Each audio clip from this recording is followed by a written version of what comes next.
कैसे हैं बच्चों। मैं आपका विज्ञान अध्यापक बलजीत सिंह। आज हम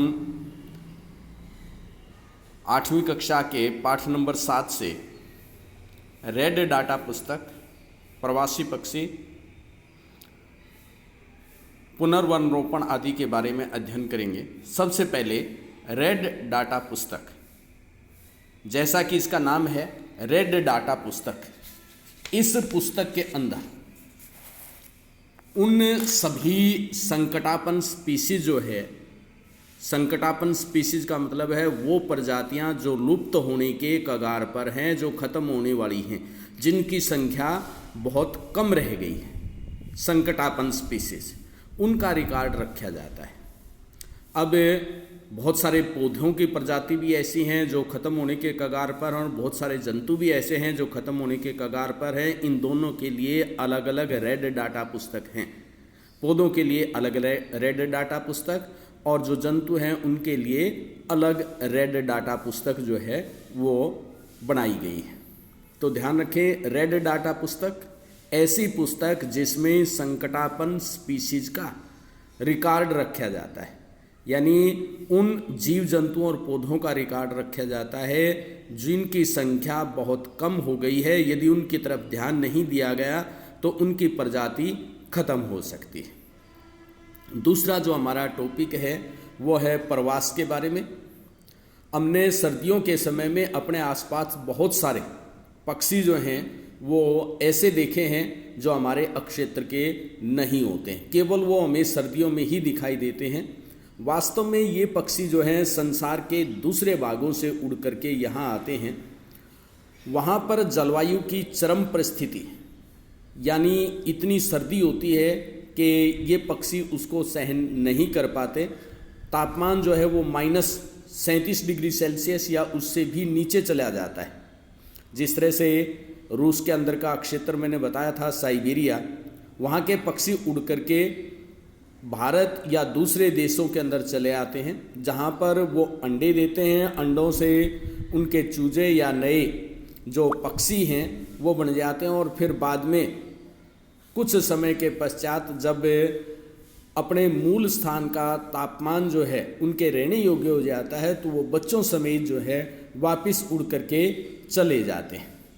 तो प्रवासी पक्षी वो पक्षी जो दूसरे देशों से उड़ करके कुछ समय के लिए हमारे यहाँ आते हैं जलवायु से बचने के लिए, चरम जलवायु जो है उसे बचने के लिए। इस प्रकार के पक्षी जो है वो प्रवासी पक्षी कहलाते हैं। कक्षा 7 में हमने इनके बारे में पूरा अध्ययन किया था, प्रवासी पक्षियों के बारे में। इसके बाद कागज का पुनः चक्रण।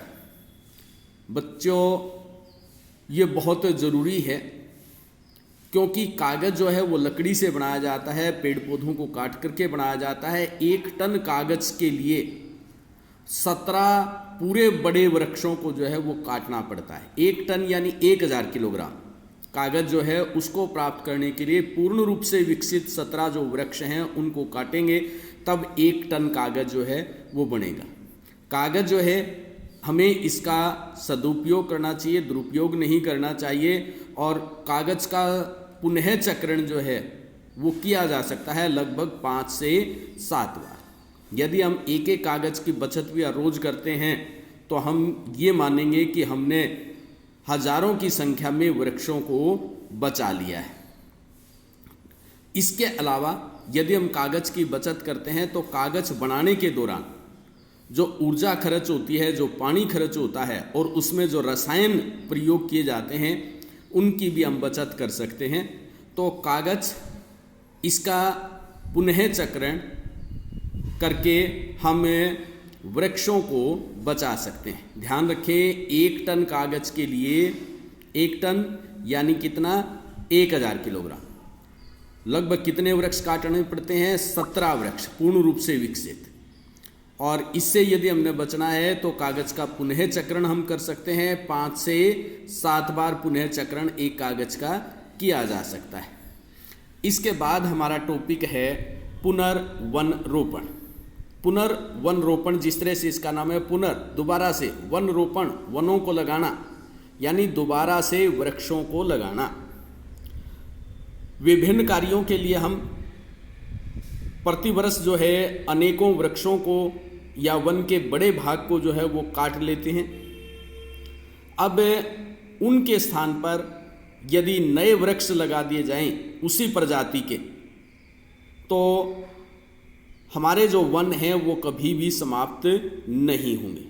आने वाली जो हमारी संतति है उनको भी ये जो हरी संपदा है वो उपलब्ध हो पाएगी।